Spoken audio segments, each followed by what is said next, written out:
നമ്മൾ ഉറുവപ്പാറ അമ്പലത്തിൽ വന്നിരിക്കുന്നതാണ്. കണ്ടോ, അതാ കാണുന്നതാണ് ആ പാറ. അതിൽ കയറിയാണ് വരുന്നത്. കണ്ടോ, ലൈറ്റ് ഒക്കെ ഇട്ടിട്ടുണ്ട് സൈഡിൽ.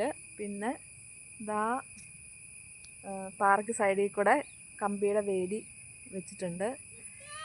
പിന്നെ ഇവിടെ നിന്ന് നോക്കിക്കഴിഞ്ഞാൽ തൊടുപുഴ നമ്മുടെ സിറ്റി ഫുള്ള് കാണാം കേട്ടോ.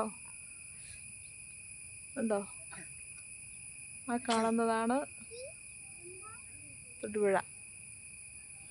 എന്തോരം കെട്ടിടങ്ങളാണെന്ന് നോക്കണേ.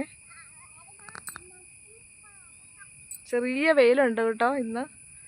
മഴ എന്തായാലും നമുക്ക് തൊഴാൻ പാകത്തിന് മഴയൊക്കെ മാറി പോയിട്ടുണ്ട്.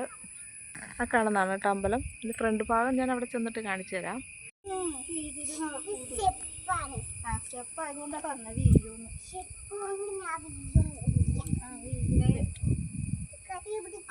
അപ്പോൾ ഇതാണ് ഞാൻ പറഞ്ഞ അമ്പലത്തിൻ്റെ ഫ്രണ്ട് വശം. ഫ്രണ്ട് വശം കുറച്ച് സ്റ്റെപ്പൊക്കെ ഉണ്ട്. അത് സ്റ്റെപ്പ് ഇറങ്ങി വരുന്നതാണ് ഇപ്പോൾ നമ്മൾ എടുത്തിരിക്കുന്നത്. അങ്ങോട്ട് പോയപ്പോൾ ഒന്നും നമ്മൾ വീഡിയോ എടുത്തിട്ടേ ഇല്ല. ഭഗവാനെ തൊഴുത് പ്രാർത്ഥിച്ച് വഴിപാടെല്ലാം കഴിഞ്ഞതിന് ശേഷമാണ് നമ്മളവിടെ കുറച്ച് സമയം ചിലവഴിച്ചതും ആ സ്ഥലമെല്ലാം ഒന്ന് വീഡിയോ എടുത്തതും കേട്ടോ. അപ്പോൾ അതിൻ്റെ സൈഡ്, അമ്പലത്തിൻ്റെ സൈഡ് വശത്തായിട്ടൊരു വലിയ കുളമുണ്ട്. കുളത്തിൽ ഇഷ്ടംപോലെ നിറച്ച് വെള്ളവും അതിൻ്റെ അകത്ത് താമരയാണോ അമ്പലമാണോ കിടക്കുന്നുണ്ട്. എനിക്ക് കറക്റ്റ് സത്യം പറഞ്ഞാൽ അറിയത്തില്ല കേട്ടോ, അതുകൊണ്ടാണ് ഇങ്ങനെ പറയുന്നത്. പിന്നെ കുറേ മീനൊക്കെ അതിൻ്റെ അകത്തുണ്ട്, വലുതും ചെറുതായിട്ട് കുറേ മീനുകളൊക്കെ അതിൻ്റെ അകത്ത് കാണാം. നല്ല ഭംഗിയാണ് കേട്ടോ അത് കാണാനും. പരിസരമൊക്കെ ഒന്ന് അവിടെ വന്നൊന്ന് ഒരു പ്രത്യേക അനുഭവമാണ് നമുക്കവിടെ വരുന്നത്. ഒരു ദർശന സുഖം എന്നൊക്കെ പറയുന്നത് അതവിടെ ചെല്ലുമ്പോഴാണ് നമുക്ക് കിട്ടുന്നത്. എൻ്റെ ചെറുപ്പത്തിലേ അവിടെ പോയിട്ടുള്ളതാണ്, അല്ലാതെ ഞാൻ പോയിട്ടേ ഇല്ല. ഇപ്പോൾ കുറേ വർഷങ്ങളായി. അതിന് ശേഷമാണ് ഇതുണ്ട്. ഇതൊരു കിണറാണ് കേട്ടോ കാണുന്നത്. ആ കിണറ്റിൽ വെള്ളം ഒരിക്കലും പറ്റത്തില്ല. പാറയ്ക്ക് മുകളിൽ പരന്ന പ്രതലത്തിലാണ് ഈ അമ്പലം ഇരിക്കുന്നതും. ആ കിണറൊക്കെ ഉണ്ട്. അപ്പോൾ ആ കിണറ്റിലെ വെള്ളമൊന്നും ഒരിക്കൽ പോലും പറ്റത്തില്ല. അതായിരിക്കണം അവിടെ ഉറവപ്പാറ എന്ന് പറയുന്നത്. പിന്നെ ഇവിടെ ഒരു കഥയുണ്ട്. പണ്ട് പറഞ്ഞ് കേട്ടിട്ടുള്ളൊരു അറിവ് വെച്ച് ഞാൻ പറയുകയാണ് കേട്ടോ. എല്ലാവരും വേണ്ടി വിശദീകരിച്ചൊന്നുമില്ല. വേറെ കഥയുണ്ടോയെന്നും അറിയില്ല. പഞ്ചപാണ്ഡവന്മാർ പണ്ട് വനമാസത്തിന് വന്നപ്പോൾ അവിടെ സ്റ്റേ ചെയ്ത് ഭക്ഷണമൊക്കെ ഉണ്ടാക്കി കഴിച്ച് അതിൻ്റെ അടുപ്പും ഭീമൻ്റെ കാൽപ്പാടും ഒക്കെ അവിടെ ഉണ്ടെന്നാണ് ഐതിഹ്യം പറയുന്നത്. പക്ഷെ ഞാൻ കണ്ടിട്ടില്ല.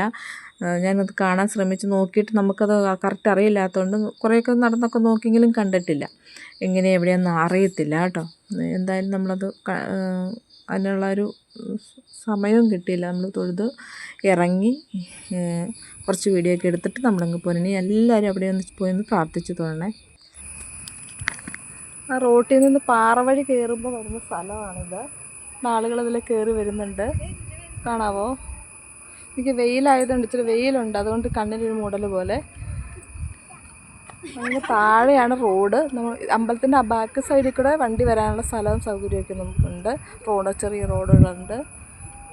ഇത് പാറ കയറി വരുന്നതാണ്. ആളുകൾ കുറച്ചൊക്കെ അതിൽ കയറി വരുന്നുണ്ട്, കാണാവോന്ന്. കമ്പി കെട്ടി വെച്ചിട്ടുണ്ട് കേട്ടോ അവിടെയൊക്കെ കയറി വരുന്ന കൈവരി പോലെ. ചെറിയ സ്റ്റെപ്പുകളിങ്ങനെ ഇട്ടിട്ടുണ്ട്. പാറ തന്നെ അത് കൊത്തി വെച്ചിരിക്കുന്നതാണ് കേട്ടോ സ്റ്റെപ്പൊക്കെ ഉണ്ടോ. ഇതിൻ്റെ അതിലെയാണ് അമ്പലം കാണുന്നത് നേരെ മുന്നിൽ. നമ്മൾ വന്നത് ബാക്ക് സൈഡാണ്. നമ്മളിപ്പോൾ ഇവിടെ കാണാൻ വേണ്ടിയിട്ട് ഇങ്ങോട്ട് ഇറങ്ങി വന്നതാണ് കേട്ടോ. പാറ പണ്ട് എൻ്റെ ചെറുപ്പത്തിൽ എനിക്കൊരു 10-14 വയസ്സൊക്കെ ഉള്ളപ്പം ഉത്സവത്തിനൊക്കെ ആയിട്ട് വന്നിട്ടുണ്ട് ഇവിടെ 2 തവണ. അത് കഴിഞ്ഞതിന് ശേഷം ഞാൻ ഇപ്പോഴാണ് വരുന്നത്, ഒരുപാട് വർഷങ്ങൾക്ക് ശേഷം.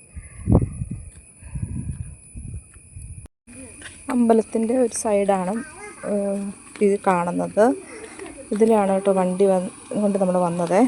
താഴെ വണ്ടി ഇട്ടിട്ടുണ്ട്. ഇതുവഴി വണ്ടി സൗകര്യമുണ്ട്, കയറി വരാൻ കുഴപ്പമൊന്നുമില്ല.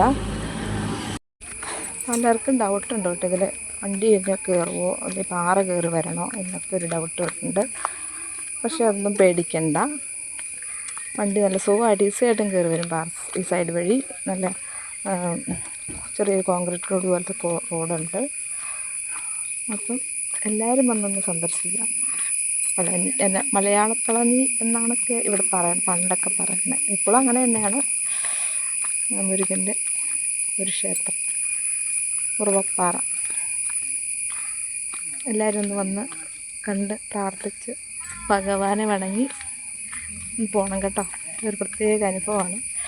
എനിക്ക് ചെറുപ്പത്തിലേ വന്ന പരിചയമേ ഉള്ളൂ. ഇപ്പോൾ ഞാൻ ഒരുപാട് വർഷങ്ങൾക്ക് ശേഷമാണ് അവിടെ